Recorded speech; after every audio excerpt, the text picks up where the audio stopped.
So, Virtual Racing Cars VRC just released yesterday their new F1 2025, and going by their F1 2024 car and how detailed that was and how good it was, basically, I just had to get the one for 2025, even though it's quite late in the season.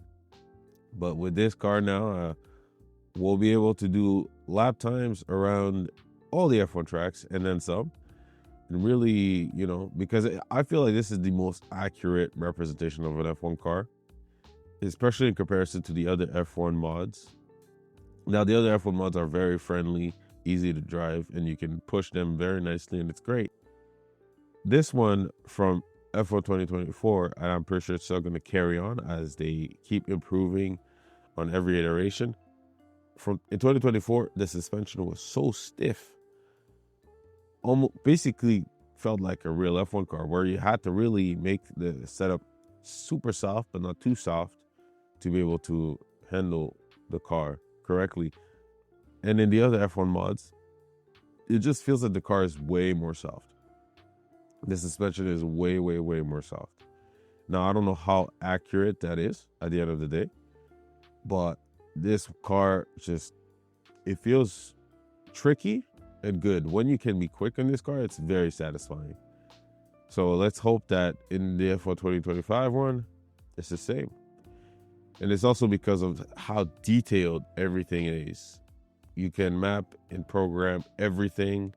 The suspension is, well, not suspension, but just the setup in general is kind of like how they are in real F1 instead of just, basic information.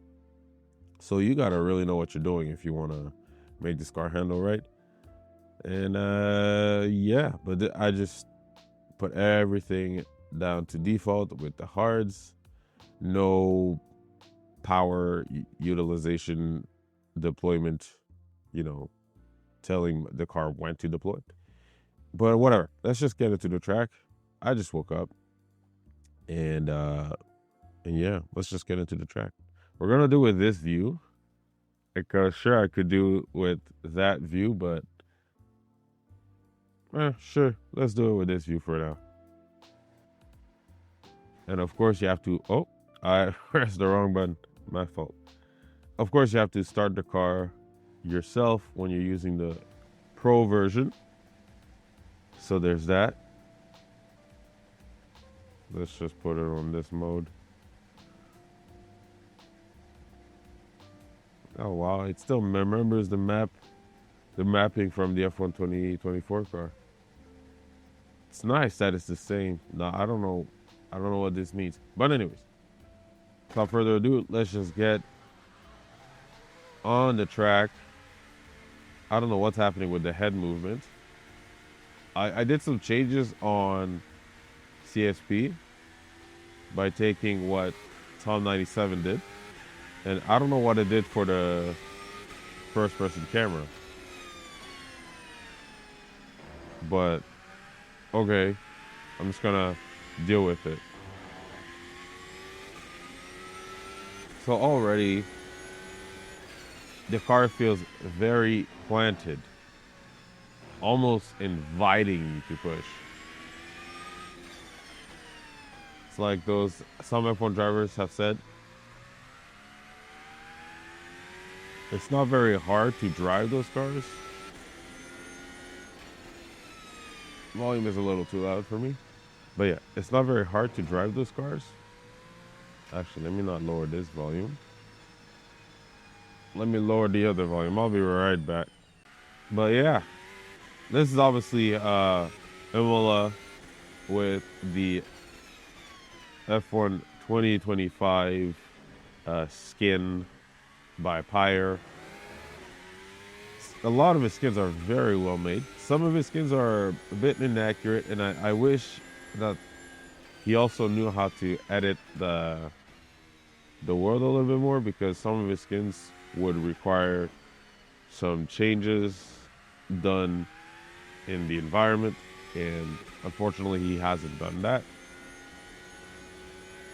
And I don't know if he knows, I mean, I don't know myself, if there's a way to like change a track's surface. Like say some tracks have been resurfaced in some areas, basically adding more grip. And I don't know if he knows about that, but it is what it is. At the end of the day, it's a very well done job in tracks that are very good already.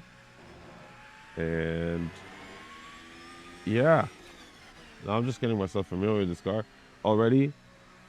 Obviously, feels very good. 1 second. Yeah, very good car. Let's try to put in a lap in this view. I'm not very good at just bantering and saying random things, but let's just try to put a lap in this view. Whoa. This is one thing. You need to know what you're doing if you want to push this car, and I don't. I'm not an F1 driver. But the engine sounds, man. The engine sounds are really good. Again, when I look at this, and I will always bring it to light, and I look at the F1 games made by Codemasters. Where's the passion? Seriously. This car sounds amazing. Anyways, let's try to put in a lap and listen to the car.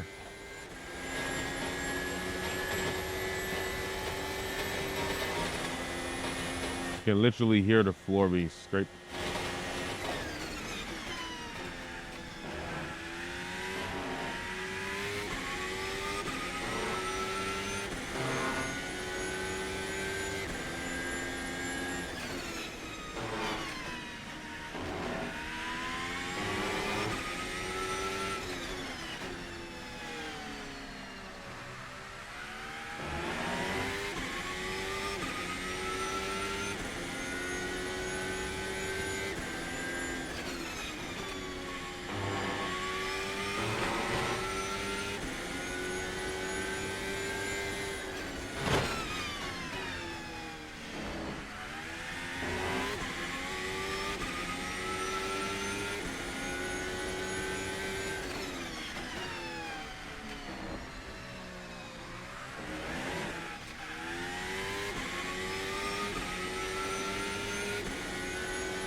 So that was a lap.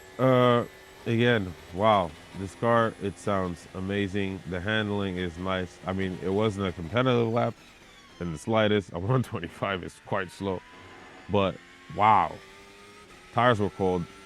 I will blame it on the tires, and also the fact that I have a giant pillow in front of my face, although it's not really stopping me from seeing. But you know, it's hard to know where the car is positioned when you're in a flat screen like this. Oh, I'm getting on the power too soon. But anyways, let's try the outside view. Because even with just looking the movement of the car, already like this is a good racetrack, so the car handles. It feels pretty good, pretty consistent. But one thing I noted from the F1 2024 car, and I can already see that feature happening in the F1 25 car, is how stiff the suspension is. If you're on a bumpy track, oh my goodness, you are bouncing all over the place. So you really got to soften up that suspension and try to be quick that way. And we even hear those complaints in with F1 drivers, how it's like, oh, this is a bumpy track, and then we see their cars bouncing around, and they're trying to make the suspension super soft, able to be friendly over the curves and blah blah blah. Because by having a good suspension can also help with tire wear. The reason why the McLarens were so strong, one of the reasons why the McLarens were so strong. But yeah, why did I brake so late? Oh, the car still takes it. But Imola is a good track. It's very smooth. So already with the stiff suspension, I can feel where the car is bumping all over the place. But at the same time, it is very nicely planted because Imola is an actual racetrack. So they keep the asphalt smooth. And it's in Italy. So, you know, the temperatures is pretty consistent all year round. Not damaging the track that much. Uh, yeah, let's try this view now. The more traditional view that everybody uses, the TV pod cam. And let's try to actually put on a good lap. My tires are still cold. Full default setup. So let's just try to put in a competitive lap. I'll try to aim for below 20. Let's see if I can do that. Can I change that? Oh, okay, that's race plus, slow. Whatever, we'll put it a race plus. And the lap has already started. A little bit of ERS until the DRS point. We're gonna need more ERS than that. Man, you can hear the floor just scraping on the ground.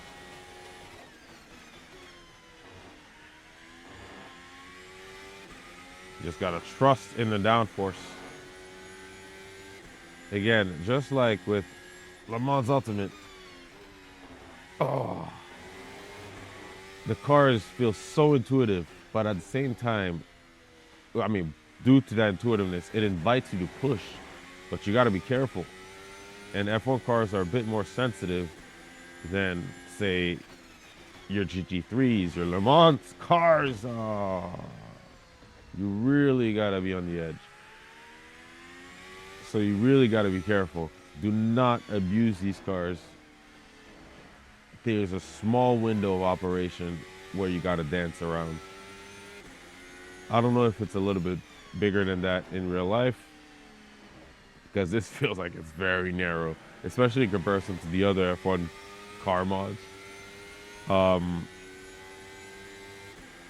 Now, if I compare this to the F1 games, obviously the F1 games are way more arcadey. But whenever I look at this and I think back in F1 2020, F1 21, even F1 2019, the cars, their tires were a little bit more peaky. And you really had to also dance in that small balance. Now, it was way greater than the real cars, but it was still nice. In F1 24, they butchered it completely. And F1 25, they they improved, but it's not a great improvement. Not only was the force feedback completely chopped, but they improved on that. But one thing that I noticed that they carried over from F1 24, to which they shouldn't have, because it actually ruins the fundamental physics of how the game works, or not the physics, but like the understanding of the physics. It breaks it. And that is the I put it in race mode, and yet I don't know. There's no map of deployment. It's just me. Whatever. So I'm getting sidetracked. What was I saying? So yeah, they basically ruined the understanding of the physics by doing this one thing that they shouldn't have done. And that is with the tire. Let's try to do actually on a lap. A good lap. This is a decent lap, but it's not great. 23. I want to go quicker than that. Let's try to do that, and I'll get back to the conversation.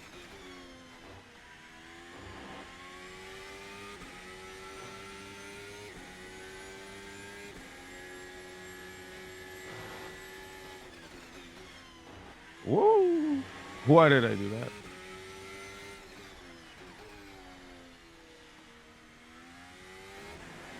Oh, I got nervous.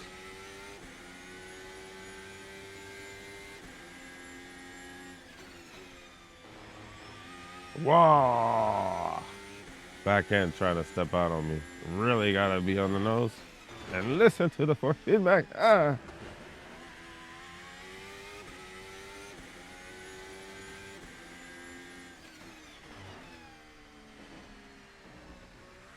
No.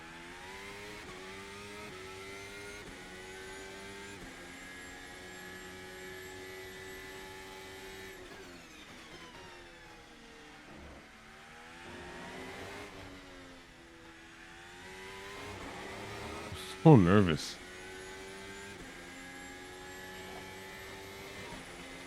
Well, I did a 119. Alrighty. So I'll explain this on a different track.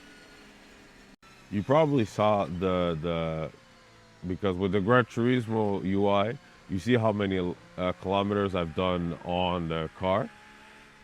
And I'm pretty sure you guys, if you guys were looking around, you probably noticed I did 179 kilometers on this car already. I did test this car out a little bit, and I was having a blast just to see if it's good. And then I had to do this many takes on this video, and yeah, that's the reason for all that. I am sorry. I apologize. Let's look at some replays. Let's look at how the car looks like when it's in the when we're viewing it from a replay. You can see how the car bounces and how it sounds. Those are real sounds right there. Very good. So let's leave this, and I'll see you guys in the next track, and we will continue this talk. Okay, so basically, just to finish this video. Oh, well, I forgot. I forgot the kind of spot that I installed. Anyways, let's do that. There's ambient sounds. That's funny. So yeah, as we will just drive out, so we can ignore this. Oh, whoa, my fault. Let me try again. Bits. I wanna do it with the hard tires. What happened to my tire? Why is it all the way over there? That is so random.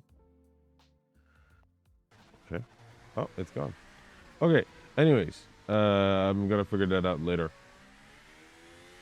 So yeah, let's just finish the stock with F1 2025. And with F1 25, now I'm not saying that they should make it like this, because a lot of people would be turned off by that in seeing how difficult it is to drive an F1 car. But what they did in F1 25 to completely break the fundamentals of the game is making the tires way too grippy. The tires don't fall off, and the tires are always ready to give you so much grip. And because of that, even when you're spinning out, you have so much grip. You don't like suddenly shoot off out in the distance when you're spinning out. Like in this, for example, if I spin out, you see how the car is so active and happy, because as the tires are going crazy, there are moments where I get grip and other moments where I don't have grip. And now I'm gonna be beached. Okay, let's not do that. Let's try not to get beached. Oh no, I'm gonna be beached. Come on, car, you got this. And then this was too high. And now you see the sand piling up on the car and all that stuff. Yep. Okay. But yeah, that was a good demonstration.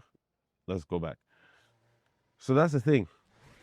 In F1 22, I remember, and I think also in F1 23, you could actually beat your car. I don't know if you can do that in F1 24 or in F1 25, but what the heck was I doing? Oh my God. Oh, I'm killing myself. Oh my goodness. The wheel is going crazy. Look at that. What happened? I don't know. I don't know what I'm doing. So, let's try that again. In F1 25, I don't know if you're going to get beached, but yeah, the tires are way too grippy. So that already breaks that part of the game where the tires feel weird and they don't really feel like tires anymore. And another thing that they did, and that's the one that really broke the game completely in my eyes, is the suspension. The suspension is way too soft. Way too soft. The tracks are already super soft by not being, a proper scan of the track. They say they did LiDAR, but I don't know why some of their LiDAR tracks are still insanely soft in comparison to what we see on camera. I mean, street tracks are more bumpy than, but whatever, who cares? Maybe it's their suspension actually just masking it, because maybe the bumps are somewhat there, not down to the millimeter, but maybe the bumps are there. But because the suspension is so soft, the car just, it doesn't react. Compared to this, I can feel the bumps in Spa, and we know that Spa has bumps, has camber changes and all these things, and I can feel that through the force feedback. But the F1 games, you can't. And that's my problem that I have with this game. But anyways, back to the mod to finish out this video. This is a great mod. It feels just like an F1 car, super stiff. An F1 car does not necessarily feel like a conventional car because it doesn't use a lot of the systems that it has is not what your conventional car has, especially in terms of suspension. It's similar, but it's different in its own way. So it feels unique. It doesn't feel like an LMP car. It doesn't feel like a GT3. It feels very unique, and that's the one cool thing that I find about this.